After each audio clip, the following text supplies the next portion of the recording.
de regreso con las informaciones. Un 50.4% de las personas cree que el gobierno de José Antonio Kast será bueno o muy bueno, según la última encuesta Pulso Ciudadano de Activa Research. Los principales problemas que deberá enfrentar el mandatario electo, según este estudio, son la delincuencia, inmigración y el narcotráfico. En materia de aprobación presidencial, también la encuesta muestra que Gabriel Boric finaliza diciembre de 2025 con un 29.8% de respaldo ciudadano, mientras que un 57.4% desaprueba su gestión.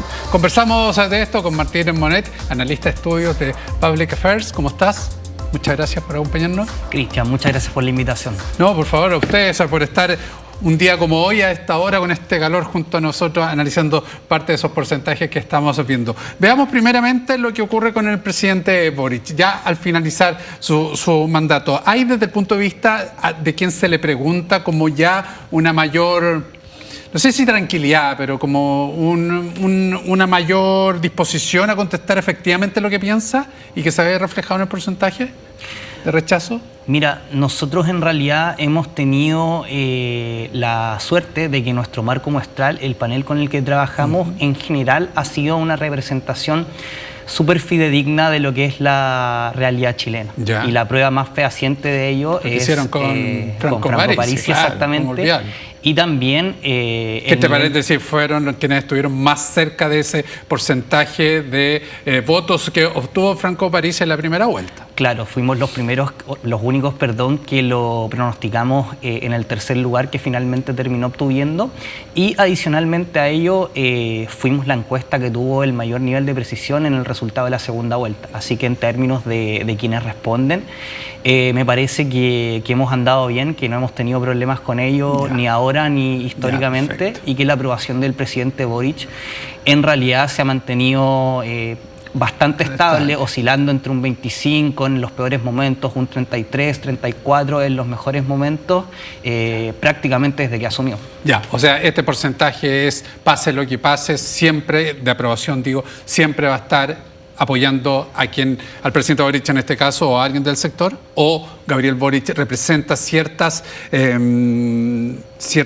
características que lo hacen aún más apoyable.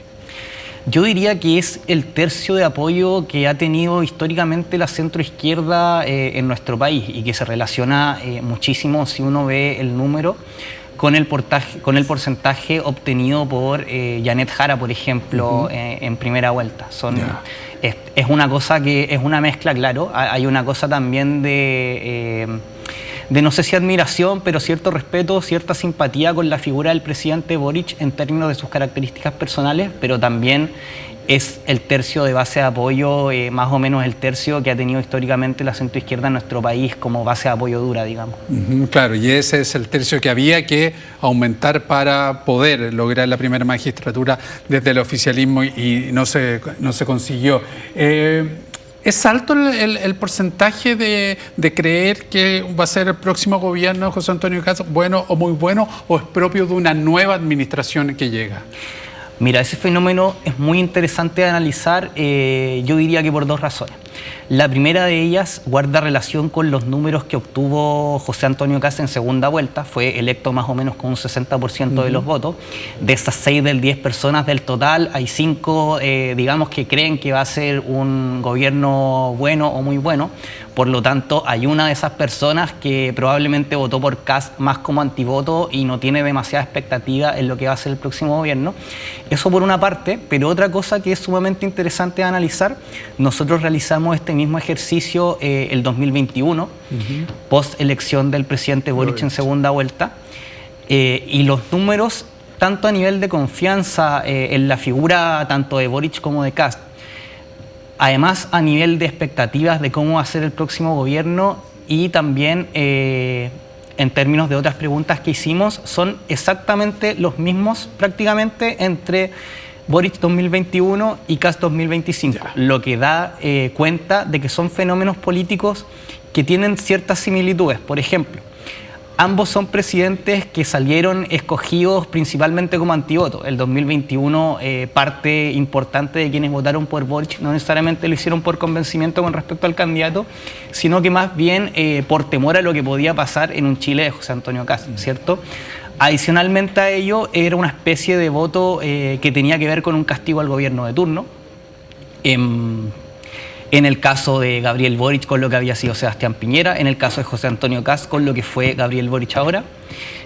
Adicionalmente a eso, existe cierto voto, podríamos decir que es un voto prestado, ¿cierto?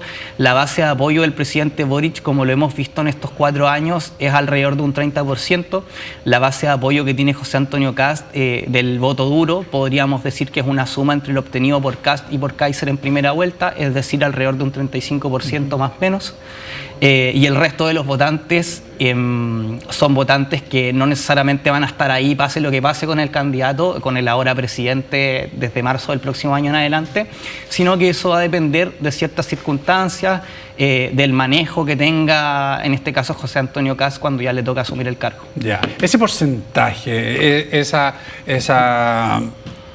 aspiración de que sea un gobierno bueno o muy bueno, esa confianza, si se puede así llamar, ¿cuánto dura?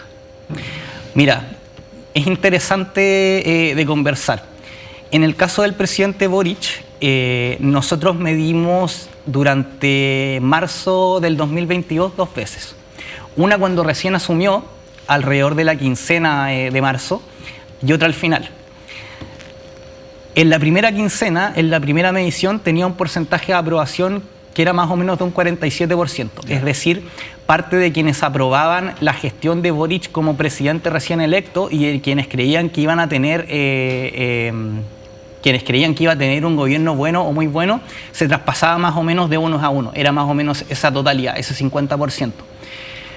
Sin embargo, en la segunda quincena, eso bajó de inmediato a más o menos 34%, que es un poco más de lo que terminó siendo la base de aprobación que mantuvo el gobierno de manera súper estable estos 4 años. Entonces, a mí me parece que esta especie de romance que existe entre la ciudadanía y el candidato electo puede durar súper poco dependiendo de cómo sea la gestión del presidente electo durante los primeros días y los primeros meses. En el caso del presidente Gabriel Boric, creo que uno de los errores políticos que marcaron esta caída drástica en la aprobación y este estancamiento final terminó siendo lo que pasó con Isquia Siches en Temucuicui, ¿cierto? Que fue al inicio de su gobierno. Exactamente, fue a días de asumido. Entonces, me parece que si José Antonio Kast quiere evitar un fenómeno de ese tipo, creo que debería evitar grandilocuencias al asumir. Creo que debiera dar señales de que va a resolver las problemáticas frente a las cuales se le escogió para resolverlas, ¿cierto? Como lo son todo lo relacionado a la coyuntura de seguridad que estamos viendo actualmente. Pero creo que debiera evitar meterse en temas complejos que le puedan generar traspiés, que fue lo que le pasó al presidente Boric y que se tradujo en ese rompimiento, por decirle de alguna manera, de la luna de miel que había entre presidente y ciudadanía inmediatamente electo. Ahora, ¿se puede relacionar esta aspiración de que sea un gobierno bueno, esta confianza de que sea un gobierno bueno o muy bueno, vincularlo a que se ve como una figura que puede combatir el tema de la seguridad, de la inseguridad, afrontar la delincuencia con mayor fuerza? Absolutamente, absolutamente. Tanto en Chile como en el mundo se ha estudiado que incluso a nivel emocional las personas tienden a creer, asociar la resolución de problemas asociados a seguridad con gobiernos de derecha, tal como también tienden a asociar la resolución de problemas relacionados con el conflicto social, como pueden ser pensiones, como puede ser salud, con gobiernos más de izquierda. Entonces, evidentemente que hay eso, evidentemente que hay una fijación con respecto a lo que ha sido la campaña de José Antonio Kast y su rol como oposición durante estos 4 años con respecto a temas de seguridad y de inmigración, y que creo que hay una expectativa puesta ahí y que justamente, digamos, que son los grandes temas que la ciudadanía percibe hoy en día que tiene que resolver José Antonio Kast una vez que asuma, y que son los grandes problemas que tiene el país en este momento también. Muy bien, Matías, muchísimas gracias por todo este análisis. Vamos a estar muy pendientes ahí también cuando vayan sacando ya sus primeros estudios de las primeras semanas de José Antonio Kast, a ver cómo se va moviendo ahí la aguja. Que te vaya muy bien, felicidades. Gracias a ti, chao. Buen fin de año, chao, chao, gracias. Nosotros cuando faltan 9 minutos para las 7 nos separamos un instante, regresamos con más.